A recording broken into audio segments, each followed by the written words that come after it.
সেই প্রথম যেদিন উদ্বোধন হয়েছিল সেই দিন এসেছিলাম ভাই, যে পরিমাণ ভিড় ছিল আর যে পরিমাণ লাইন ছিল এই রয়্যাল এনফিল্ডের শোরুমে তা জাস্ট তুলনাতীত। এখন একদম ফাঁকা থাকে শোরুম।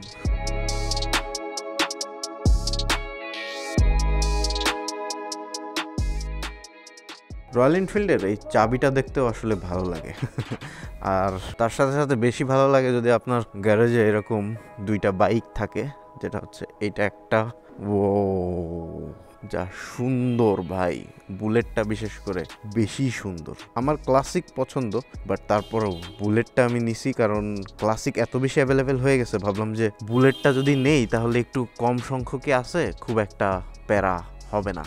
বাইকটা নিয়ে বের হব তার আগে একটু দেখতে হবে যে ফিউলটা আছে নাকি। এটাতে দেখার কোনো রাস্তাই নেই, একদম মাঝখানে টিনের কৌটা। যাই হোক, রিস্ক নেওয়া যাবে না ভাই। রয়্যাল এনফিল্ড যদি ঠেলতে হয় তাহলে জীবন যৌবন সব চলে যাবে। তবে আর কয়েকটা জিনিস অ্যাডজাস্ট করতে হবে, যেমন মিররটা খুব বেশি প্যারা দিচ্ছে, অ্যাডজাস্ট থাকতেছে না। এই যে টাইট করলে এরকম জায়গায় থাকতেছে। গ্যারেজে কত সুন্দর আওয়াজ হয় দেখবেন। ও আগে চলেন পাম্পে যাই, একটু ফিউল নিয়ে নিই। তবে ফিউল নেওয়ার আগে সবার আগে খায় না খায় যে কাজ করবেন আপনি পুরাতন বাইক কেনার পরে, সেটা হচ্ছে ইঞ্জিন অয়েল চেঞ্জ করবেন। আমি ভুলেই গেছিলাম বাসা থেকে বের হওয়ার সময় এটা দেখানোর জন্য। আমি ইঞ্জিন অয়েল দুইটা অর্ডার করছি মোবিল বাংলাদেশের একদম অরিজিনাল ওয়েবসাইট থেকে, আমি লিঙ্ক দিয়ে দিচ্ছি। আর সবচেয়ে কম খরচে এই রয়্যাল এনফিল্ডের কীভাবে আপনারা ইঞ্জিন অয়েল চেঞ্জ করবেন সেটা দেখাচ্ছি। এই দেখেন, এটা হচ্ছে 20W50 মোবিল সুপার 40। এটা একটা বোতলের দাম হচ্ছে 625 টাকা মাত্র।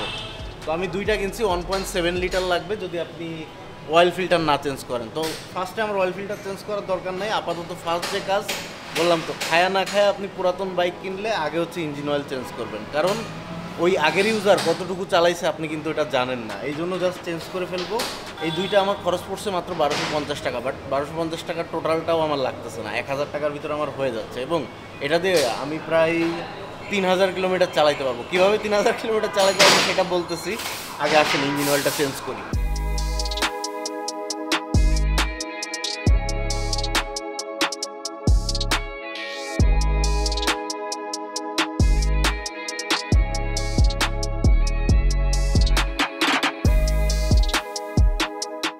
ইঞ্জিন অয়েল চেঞ্জ করা শেষ। আর ইঞ্জিন অয়েল চেঞ্জ করার পরে প্রথম কাজ হচ্ছে ইঞ্জিন অয়েলের বোতলটা আপনি ফুটা করে দিবেন। এটা আর রিইউজ করা যাবে না। এখন চলেন এটার নাম্বারটা আগে নিয়ে আসি, তারপর বাকি কথা বলতেছি। Let's go.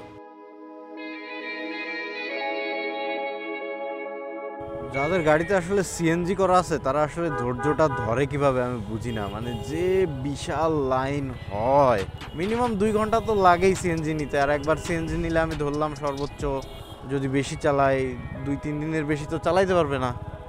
তো কেন এগুলো মানুষ সিএনজিতে এখনো রাখে আমি আসলে বুঝে আসে না।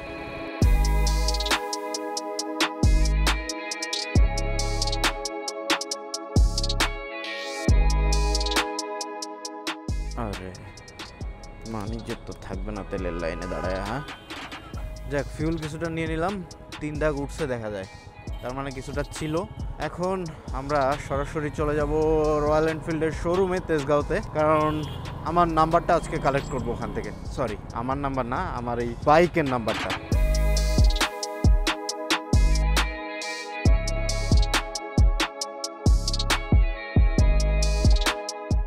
সেই প্রথম যেদিন উদ্বোধন হয়েছিল সেই দিন এসেছিলাম ভাই, যে পরিমাণ ভিড় ছিল আর যে পরিমাণ লাইন ছিল এই রয়্যাল এনফিল্ডের শোরুমে তা জাস্ট তুলনাতীত। অ্যান্ড সেই অনুযায়ী এখনও পর্যন্ত মানুষ প্রি বুকিংয়ে বাইক নিচ্ছে আর কি।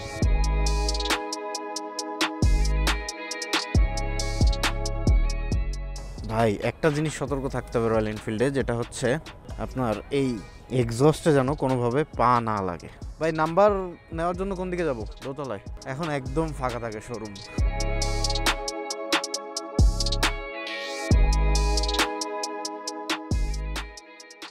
যাক, আমি আগে নাম্বারটা কালেক্ট করে নেই আমারটা, তারপর আপনাদেরকে আমি প্রসেস ডিসক্রাইব করতেছি, কত টাকা কি কিভাবে কি সব বিস্তারিত বলতেছি।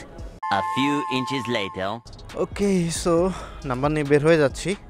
আর আমি এই ব্যাপারটা শেয়ার করলাম রয়্যাল এনফিল্ডের সাথে যে আসলে এই চাবিতে সমস্যা হচ্ছে। তো তারা জাস্ট WD-40 দিয়ে দিল। আমি জানতাম এটাই সমাধান। সো পানি পড়ে তো এই জন্য এই সমস্যাটা আসলে সৃষ্টি হয়। যাই হোক, তারা এটা খুব ভালোভাবে কেয়ার করলো, দেখলো এবং সাথে সাথে সমস্যার সমাধানটা করে দিল। ওয়েল, রয়্যাল এনফিল্ডের শোরুম থেকে সরাসরি বাসায় চলে আসছি, কারণ ওখানে আসলে এত গরম আর ভিডিও করার মতো অবস্থা নাই। রয়্যাল এনফিল্ড শোরুমের ভিতরে নর্মালি খুব একটা ভিডিও করতে দেয় না তারা, মানে কোনো জানি না কেন করতে দেয় না তারা, কোনো কারণে ভিডিও করতে দেয় না ওখানে, এতটুকুই জানি। তো এই যে আমি আমার বাইকের পেপার নিয়ে চলে আসছি। এটা হচ্ছে ট্যাক্স টোকেন আর এটা হচ্ছে অ্যাকনোলেজমেন্ট স্লিপ, যেটা হচ্ছে পরবর্তীতে কার্ড দিয়ে দিবে, বাট এইটা আপনাকে সবসময় সংরক্ষণ করতে হবে বাইকের নাম্বারের ক্ষেত্রে। তো আমি নাম্বারটা একদিনেই পেয়ে গেলাম, বাট আমার একদিনে পাওয়ার পেছনে মেইন রিজনটা হচ্ছে যেহেতু এই বাইকটা আরও 1 মাস আগে নাম্বারের জন্য টাকা জমা দিছে, তো এই জন্য পেয়ে গেছে। আপনারা রয়্যাল এনফিল্ড কিনলে আপনাদের মিনিমাম বাইক কেনার পরে টাকা জমা দিলে 1 মাস লেগে যাবে মিনিমাম। কারণ হয় কি, এখন প্রোডাকশনটা হওয়ার সাথে সাথে বাইকটা সেল করে দেয়। যদি এমন হতো প্রোডাকশন হওয়ার পরে 1 মাস বাইক পড়ে আছে শোরুমে, তাহলে বাকি যে 25 থেকে 30 পেজের বা 45 পেজের একটা কাগজ আছে, শোরুম ওইটা রেডি করে রাখে। ওইটা রেডি করে রাখতে পারলে একদিনই নাম্বার হয়, বাট ওইটা রেডি না করা থাকলে আপনার নাম্বার হইতে দেরি হবে। সো ওইটাই হচ্ছে মেইন ইস্যু, রেডি হওয়াটা। যেহেতু রয়্যাল এনফিল্ড এখন পর্যন্ত প্রি বুকিংয়েই চলতেছে, সো যতদিন পর্যন্ত প্রি বুকিং আছে ততদিন পর্যন্ত বাইক বের করার মিনিমাম 1 মাস থেকে 40 দিনের আগে আপনারা নাম্বার পাবেন না। আর যদি ভাগ্য ভালো হয়ে থাকে যে কোনো ইউনিট 2-1 দিন বা 4-5 দিন বা 10-12 দিন, যতদিন শোরুমে এসে পড়ে থাকবে ততদিন আপনার কাগজের ডেটটা আগায় যাবে। এটাই হচ্ছে মেইন থিওরি। এখন কথা হচ্ছে কত টাকা লাগে রেজিস্ট্রেশন করতে। আপনি যদি 2 বছরের রেজিস্ট্রেশন করেন, শোরুমে আমি যেটা শুনলাম ওরা 16 কি 17 হাজার টাকা নেয় 2 বছরের রেজিস্ট্রেশনের জন্য।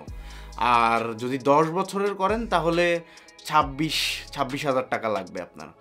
সো আমি আপনাদেরকে অলওয়েজ সাজেস্ট করবো কখনোই 10 বছরের নাম্বার করবেন না, অলওয়েজ 2 বছরের নাম্বার করবেন। কারণ 2 বছর পরে যখন মেয়াদ শেষ হবে তখন এটা আপনি বাসায় বসে আপডেট করতে পারবেন। আপনার বিকাশে টাকা জমা দিলে আবার বাসায় কাগজ চলে আসবে। সো এইটা খুব ইজি, একসাথে এত টাকা জমা দিয়ে রাখার দরকার নেই। এইটা একটা গেল। লাস্ট যে বিষয় সেটা হচ্ছে ইঞ্জিন অয়েল নিয়ে। ইঞ্জিন অয়েল যেহেতু আমরা 1.7 লিটার্স আমাদের রয়্যাল এনফিল্ডে দিয়েছি, সেক্ষেত্রে আমরা এটা প্রায় 3000 না পারলেও 2500 কিলোমিটার মিনিমাম চালাতে পারবো। এই মিনারেল ইঞ্জিন অয়েল কেন এত কিলোমিটার চালাতে পারবেন সেটার বিস্তারিত থিওরি আছে, সেটা নিয়ে আমরা একটা আলাদা ভিডিও কন্টেন্ট দেওয়ার ট্রাই করবো আপনাদেরকে। যদি আপনারা চান কমেন্ট সেকশনে জানাই দেন, যদি ভোট বেশি পড়ে তাহলে আমি এটা মেক করবো, কোনো প্যারা নেই। বাট এটা আপনাদেরকে তথ্য জানিয়ে রাখি, মিনিমাম 2 থেকে 3000 কিলোমিটার এই ইঞ্জিন অয়েলটা দিয়ে আমরা রাইড করতে পারবো কমফোর্টেবলি। যদি আরেকটু কনসার্ন হই আমরা, তাহলে 1500 থেকে 2000 চালানো বেটার। সো এই তো, তাহলে আজকের ভিডিও থেকে বিদায় নিচ্ছি। সবাই ভালো থাকেন, সুস্থ থাকেন। ও আচ্ছা, আর একটা ছোট্ট কাজ বাকি আছে আমার। যেহেতু নাম্বারটা পাইছি, আপাতত একটা প্রিন্ট আউট করে নাম্বারটা 2-1 দিনের জন্য লাগাই, তারপর একটা নাম্বার প্লেট বানাই নিব। চলেন।